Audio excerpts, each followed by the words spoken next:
medical school, so I don't know how many of you, if you're a medic, can you put your hand up as well? Keep your hand up. Yeah, still a few of you. I mean, 7 years you're going to be studying, and our lives are going to be in your hands. Please tell me what's behind the door. I'm scared now. Well, I'm not really, but I mean, I can't expect you to know. If someone actually worked here, and do you know what's behind the door? Obviously, has to be something behind the door. So really? Air. Yeah. Could be a vacuum. Yeah. But there is an area that exists within space-time. So at least we know. You never know. That could be a wormhole to another dimension, my friend. Right? It could be Stargate right there. I mean, fair enough. That's fine. That's good. I mean, to be absolutely fair to you, you can rationalize some things, and you could probably take an educated guess, right? But you don't know, do you? Not for definite. We don't. Okay, you don't know for definite. All right? Okay? All I'm trying to illustrate is the limit of reason. The limit of reason.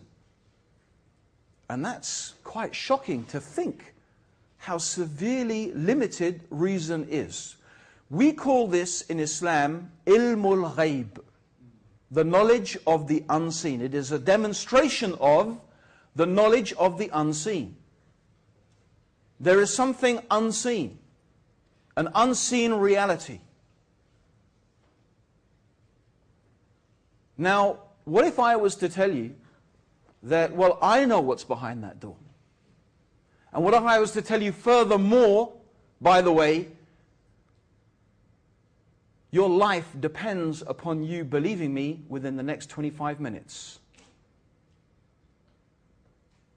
Or in fact, you need to know what's behind that door within the next 25 minutes.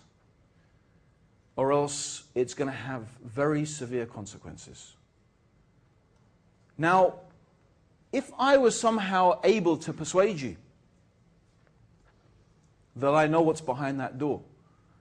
So, for example, I start explaining to you how, in fact, I am the person who regularly cleans this lecture theatre.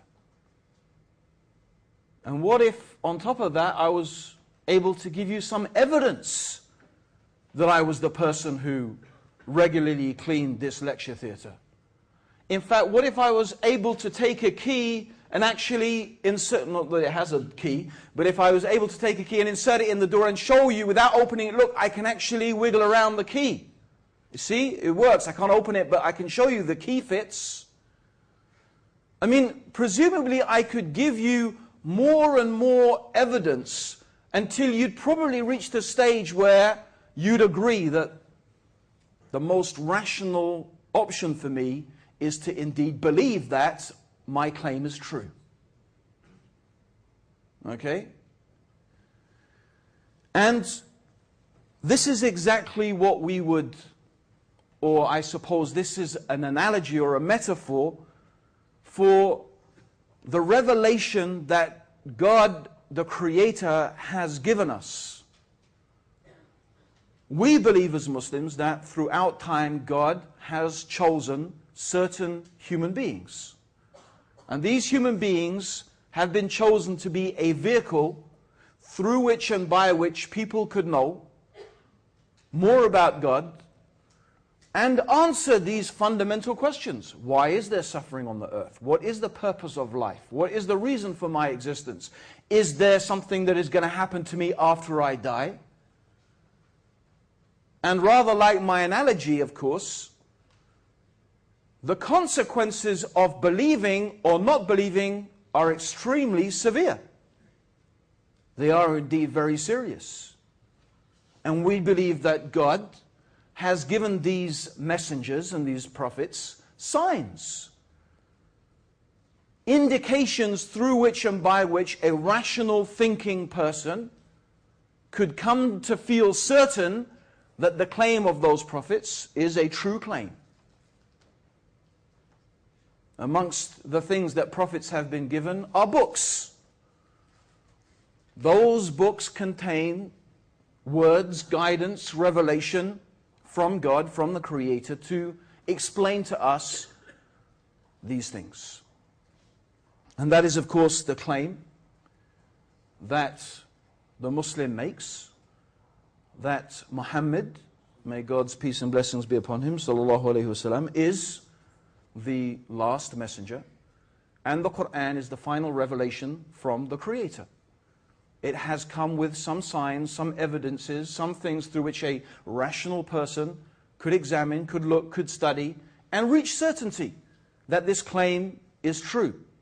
When I say certainty, of course, I don't mean an absolute certainty. You can't reach absolute certainty merely by rationally examining these things. I don't believe, anyway, reason can lead generally to absolute certainty. Okay? And so really, the rest of my lecture today is really to try and explain to you why God tells us, or what God tells us, why the world is the way it is. Why did God make the world in this way? Why is there suffering? Why are there difficulties? Why is there hardship? What is the explanation that the Quran gives and that the Prophet Muhammad gave for all of these things? First of all, I want to put everything into perspective. The first perspective I would like to put everything into is that I'm sure most of us would agree that it is really an exaggeration to describe life as suffering. In fact, I was a Buddhist for a couple of years, and one of the reasons I really felt unconvinced by Buddhism is that the premise of Buddha's philosophy was that life is suffering. And that's a faulty premise. And if your premise is faulty, then what follows on from that is almost definitely going to be faulty. Life is not suffering. In fact, I'm sure most of us would agree that the joy and the happiness that we experience in life is usually much more than the suffering that we experience. And it usually happens, quite fortuitously, that suffering, we have the saying, when it rains it pours. Suffering tends to come in bunches, and that's actually good. Psychologically, it's good. And good things tend to happen to us most of the time. I don't say this is the case with every single person, but to simply portray life as suffering is ridiculous. In fact, most of the time human beings experience an extremely positive relationship with their life. In fact, the Quran is full of warnings to human beings not to get carried away with the life of this world, not to be deceived by its pleasures and its joys. Indeed, most human beings are so immersed in the pleasures of life, when someone comes to tell them, hey, you need to know what's behind the door, they say, man, I'm just too busy having a good time to know or even care what's behind the door. In fact, statistically, by the way, most people don't care.